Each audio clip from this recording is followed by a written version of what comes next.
Et donc, on va maintenant décerner un prix spécial. C'est le prix du jury, Jean-Christophe. Oui, le prix du jury qui a une saveur particulière, pas de chiffres particuliers à partager sur ce prix. Voilà, en tout cas, à travers ce prix, le jury, Numéum et nous-mêmes, on cherche à récompenser soit un parcours particulier d'entrepreneur, un modèle d'affaires spécifique ou des entreprises qui ont réalisé des opérations significatives sur l'année.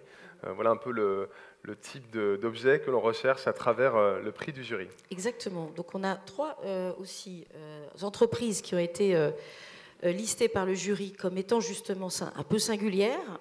Et donc c'est donc Intesia, Chaps Vision et Plus que Pro. Et pour remettre le prix du jury, nous avons le plaisir d'accueillir Éric Moreau, qui n'est pas mon cousin, directeur des assurances affinitaires chez E.ON France. Bonsoir. Bonsoir. Bienvenue. Merci bien. Alors E.ON France, c'est un partenaire aussi de longue date. E.ON France, c'est je crois 15 ans, j'y étais pas encore, 15 ans de partenariat avant même que Numéum se nomme Numéum, avant la fusion qui a créé Numéum. E.ON France, c'est un courtier, c'est un commerçant de l'assurance qui structure des produits et qui accompagne un grand nombre de vos entreprises, qui adresse les risques cyber, qui couvre les risques de vos exploitations, les responsabilités civiles d'exploitation professionnelle, vos contrats de santé, y compris les transactions financières, le M&A, les acquisitions et la couverture des garanties de passifs et que sais-je. Merci. On va découvrir avec vous le prix du jury entre ces trois sociétés, Chaps Vision, Intesia et Plus que Pro. Alors le prix du jury est remis à Chaps Vision et Olivier Dellenbach. Bravo. Chaps Vision, Olivier Dellenbach qui nous rejoint sur scène. À qui? Bonsoir. Bienvenue et bravo.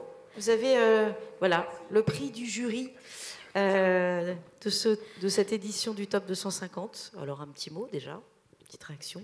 Sur Chaps Vision aussi. Merci à tous. Je pense que on est tous ravis de ce prix pour l'ensemble des collaborateurs. Alors, pour ceux qui ne connaissent pas Chaps Vision, on est une société qui a été créée en 2019, donc on est assez récent, avec un éditeur logiciel dans le domaine du traitement de la data et de l'IA. Alors, c'est assez générique, mais c'est fait exprès, puisque une de nos ambitions, c'est développer un très gros éditeur et doter l'Europe d'un très gros éditeur sur des thématiques qui nous semblent stratégiques. Alors un modèle un peu hybride, un peu particulier, puisque d'un côté, on développe beaucoup de technologies pour collecter, traiter, enrichir la donnée grâce à l'IA. Et à côté, on a une politique super agressive d'acquisition. On est à 26, je crois, sur les 5 dernières années. 26 en 5 ans. Voilà. Et notre modèle, c'est grosso modo c'est de consolider le marché européen et de faire entre 5 et 7 acquisitions tous les ans. Voilà, donc aujourd'hui, on fait à peu près 1000 collaborateurs, 200 millions d'euros de chiffre d'affaires. Et notre ambition, c'est d'atteindre 1 milliard d'euros de chiffre d'affaires en 2028. Voilà, donc et on pense qu'on a un modèle qui va nous permettre d'atteindre cette ambition. Bravo, quelle belle ambition. Je vais remettre un micro à Éric pour peut-être une question. Oui, alors vous avez donné les chiffres, 5 ans, 200 millions d'euros de chiffre d'affaires, 20% de croissance l'an dernier, je crois, plus de 20 acquisitions.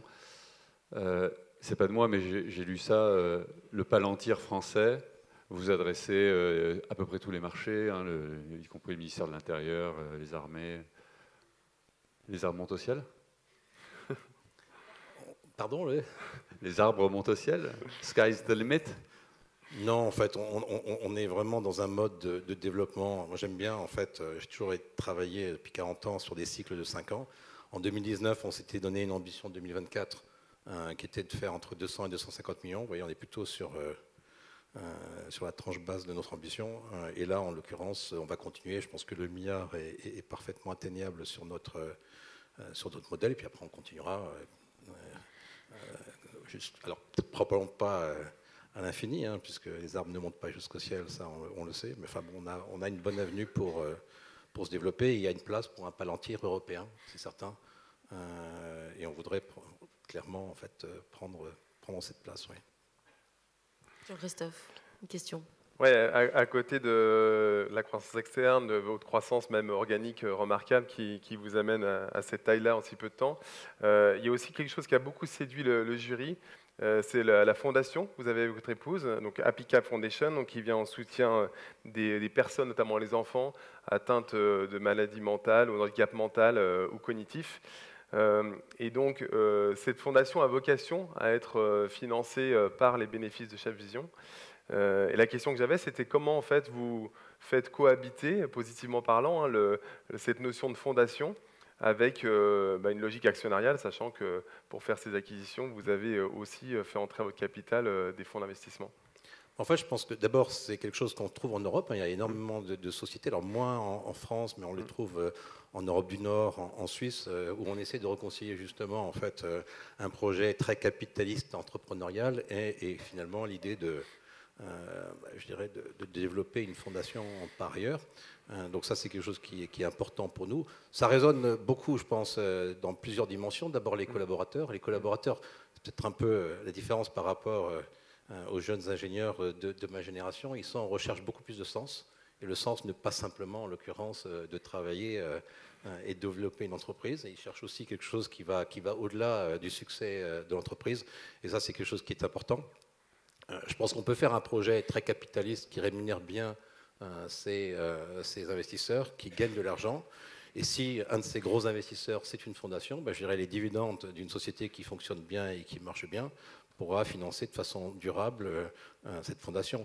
Il y a une troisième dimension qui est intéressante, alors là, qui est plutôt un élément je dirais pour rassurer nos clients. Nos clients, ils aiment bien l'idée d'un partenaire solide qui se projette sur le long terme. Trop de sociétés comme ça se voient racheter très rapidement, disparaître, être ingurgitées. Et l'idée d'accoler à une fondation avec l'ambition finalement de la financer sur du très long terme, c'est une histoire qui parle bien à nos clients, dans laquelle ils se projettent bien avec l'idée d'avoir un partenaire qui s'installe dans la durée. Bravo à vous, hein. Bravo pour tout ce parcours. Chaps Vision, prix du jury. Bravo, on va faire une petite photo. Je vais reprendre votre micro pour que vous soyez plus à l'aise. Une petite photo au milieu de la scène. Data Makes Sense, c'est une belle baseline par rapport à ce que vous avez dit sur la fondation, évidemment.